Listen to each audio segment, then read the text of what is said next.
June 8th was confidential paperwork with the SEC was filed. Goldman Sachs, Morgan Stanley, an $852 billion valuation. The whole Wall Street machine pointed everything at what company. Then Sam Altman opened his mouth and said, maybe not. The same week, the man who filed the paperwork starts telling the people his IPO might get pushed. His reason, OpenAI could be less than 6 months away from recursive self-improvement.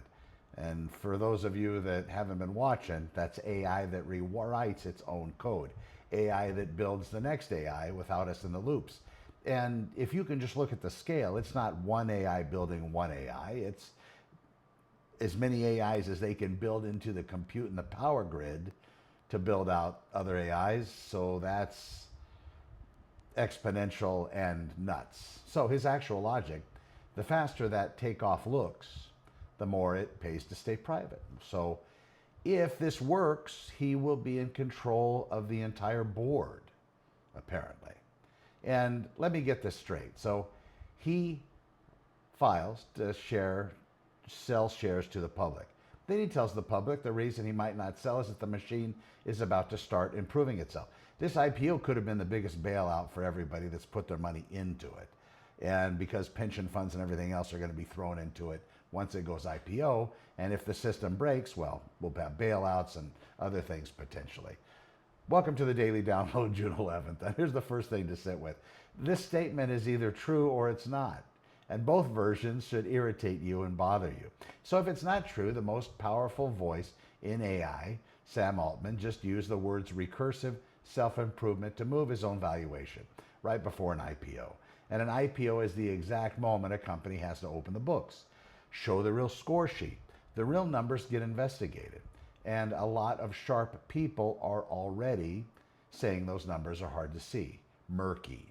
So maybe the self-improvement talk is the magic trick. Look at the shiny future. Don't look at the spreadsheet. So if it's true, then a company just told you the machine is about to start building better machines on its own. And the honest response to that is not excitement, it's a long pause. Now this is where my mind goes next, so come with me for a second. What if everybody involved in this race, they're all friends? What if it's all just been drama for our sake? I spent a long time around courtrooms as a cop. Now here's something the public never really sees. Two attorneys in front of a jury. Even the movies do a good job showing that this is not the case. One on each side. In the room, they are enemies and venomous against each other. They're angry. They're calling each other apart in front of the people who hired them and the people judging the case. I mean, it's what a great act. Then court lets out.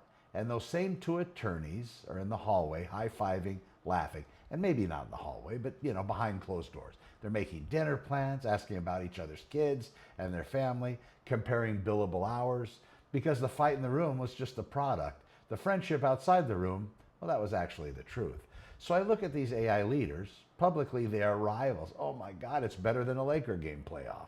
Racing, trading shots. One files an IPO, then the other one files an IPO, then the third one. This one warns about safety. That one warns about China. We can't lose the race, but please regulate us. Oh my God, we need the government to step in and please watch out for us in case we fail. And I wonder, what if behind the closed door there's a room nobody knows about, no sign on it, some quiet hallway that they only use, and they sit there, and in there they laugh about how easily we get moved, how one sentence from one of them swings an entire market, changes what millions of people feel in an afternoon. They're still humans, even the ones building the thing that might replace humans, they are humans. And humans at the top tend to know each other. Now, is AI different? Maybe. Maybe the stakes are too big for friendship. Maybe the stakes are exactly why the friendship matters more than the rivalry. I don't know. I just know I've watched the courtroom version of this my whole life, and it would be naive to assume the most powerful industry on earth is the one place where the rivals are not shaking hands the second the cameras shut down. Now let us say Altman is telling the truth. Let us follow it all the way down. Recursive self-improvement, the AI improves itself. Then the better version improves itself again, faster every single round. The only fuel it requires is compute, raw computing power. And if these people are all in the same room high-fiving, if the whole industry quietly agrees this is the goal, then compute is not the only problem. There's plenty of compute. Everything gets dropped. Every other project, every other priority, even your enterprise agreement with one of these big or large AI tech firms, all of it pointed at one target. It all shuts down. One standard, one system, one intelligence sitting above all others. The trump card, no pun intended, or maybe pun intended, I don't know. The card that beats every other card on the table, that's artificial super intelligence. If recursive self-improvement is real, and the compute is there, the jump from there to that is not years. It might be moments. A machine improving itself doesn't keep our schedule. It doesn't break for lunch. People call that the singularity. I think about that like the edge of a black hole. We can describe everything right up to the edge. The math holds right up to that line. Past the line inside of it, nobody knows. The physics we trust stops working. And that's what super intelligence is. We can describe everything right up to the moment it arrives. And then we genuinely don't know what it looks like. Hell, we don't even know what now looks like. It could be everything for everyone, all the time, forever, disease solved, energy solved, work optional, world peace, the best versions anybody ever dreamed of. Or it could be the end, or some version in between that we don't know, and that we do not even have words for yet. And here's the strange piece in that. Nothing about your Tuesday changes because of one sentence from Sam Altman. We don't know what happens past the line. We never have, so we only do the thing that's ever made sense. We live right up to the edge as well as we possibly can. While OpenAI was filing and unfiling, the other big lab made its move. Anthropic, Dario Amodei, Spaceballs type cat, good guy anyway. June 10th, he published an essay on him doing two things. First, he asked the government for the power to block AI models. His words, frontier AI models like airplanes should be required to go through testing and auditing, and their release should be blocked or reversed if they don't meet the standard. FAA style, regulate it like aviation. Second, he put $350 million on the table to deal with the workers his own product displaces. $200 million for research into what AI does to jobs, $150 million for a fellowship for young Americans starting their careers. Forget older Americans. And here's the part to notice. This is the cautious lab. The brakes people. At least that's what they say. And this week the CEO asked the government for the power to block its own industry and set aside money for the people his own product puts out of work. So read that next to the Altman scenario. One builder says the machine might improve itself inside 6 months. The other builder says give the government a kill switch, and here's money for the people it leaves behind. Two of the most powerful people in this field, same week, both flinching. So you don't build a kill switch for something you think's harmless. You don't set aside displacement money for a future you think is fine. So either they truly believe what they're building is that powerful, or they are very good at making us believe it. And we're right back at the room with no sign on the door. I'm going to bring this down to the device in your pocket. Apple had its big event this week, WWDC, and they introduced new Siri, powered by Google. It's about time Siri stepped up. The most valuable company on earth, the one that sold you privacy as the entire point. Privacy is a human right. That was the slogan on the billboard, and this week they quietly admitted they could not build one thing that matters most right now. So they rented the brain from Google, the largest advertising company in the world. The assistant in your pocket doesn't run on Apple anymore. The questions route through Google now. I'm not mad at Apple. This is an honest version of the AI race. Even Apple, with all the money on earth, looked at building their own and said, we're going to rent it instead. That tells you how hard that game is and how fast it's moving. So if Apple is renting, then the small business owner trying to build a whole AI stack from scratch should feel zero shame in renting it as well. Use the tools. Don't waste a year reinventing them. Here's the one that's not theory. This is happening on phone lines right now. This past week, Grok, the AI out of Elon Musk's company, went live inside real products that real people use. An investing app called eToro, 40 million users reading market sentiment in real time. A delivery company called GoPuff, building a whole cart from a normal back and forth conversation. Voice and text live customers this week. And in recent blind tests, when people heard an AI voice next to a real human voice, half of them could not tell which was which. Half, that's 50%. Let me say what that means at the kitchen table. The phone at your business, the one that rolls to voicemail after hours, the calls you miss on Saturday afternoon, the leads that go cold because nobody picked up in time.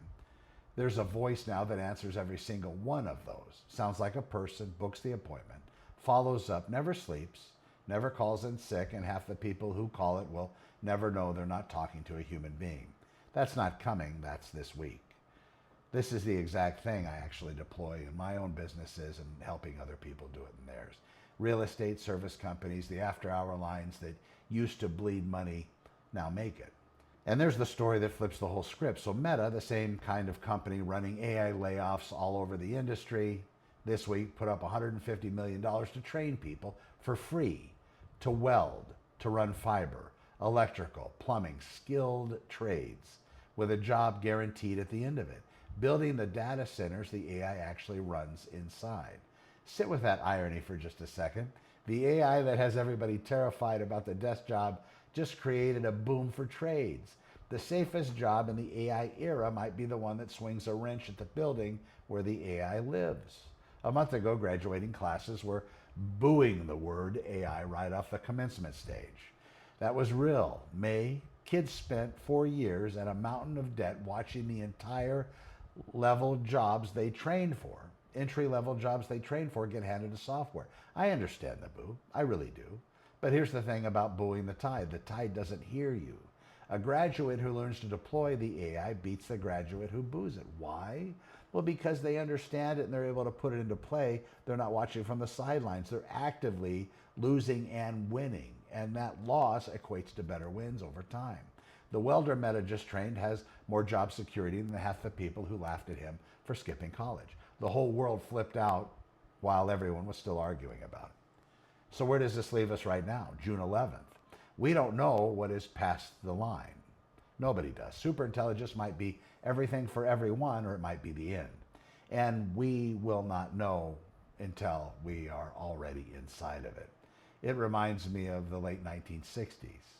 Well, I was born in 69, so I wasn't there. But a whole generation went to bed certain that the nukes were going to fall, certain it was over. And here we are, the nukes never flew. We lived, we built, we had kids who had kids of their own. This feels like that, except this time the bombs don't blow each other up. This time the thing we built might be the most useful tool in the history of people. And at least for right now, from where I'm standing or sitting, the humans are still the ones holding the controls. Question mark. That question marks the whole game. As long as it's still there, we have a move. And that move has not changed. There is a window, maybe a year, maybe 18 months, maybe a week, where a regular person, a regular business can go from doing the work to deploying the AI that does the work before everyone has the same tools and the edge starts to disappear. The people at the top, friends or rivals, in a tunnel or not, well, they're not thinking about you.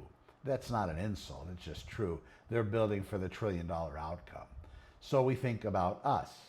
And if you own a business here in Santa Clarita, if you run a service company in LA County, if you're watching this on a break wondering if any of this actually touches your life, it probably does, and there's a play. You can text AI to 661-400-1720. I'll show you exactly how I'm deploying this in my own business, not theory, not hype, the deployed version running on real money. Now, the mission of this show hasn't just changed. It is AI for everyone, not just the labs, not for the billionaires in the room with no sign on the door, but everyone, the plumber, the veteran, the single mom, the barber, the agent, the nail person, the kid who just got booed off his own future and doesn't know yet what he can. Walk right back up there and take it. Now, this isn't built for us. We're going to make it work for us anyway. How exciting is it to be alive right now? This is the Daily Download, June 11th. Be safe out there. I'm Connor with Honor. We'll see you in the next one.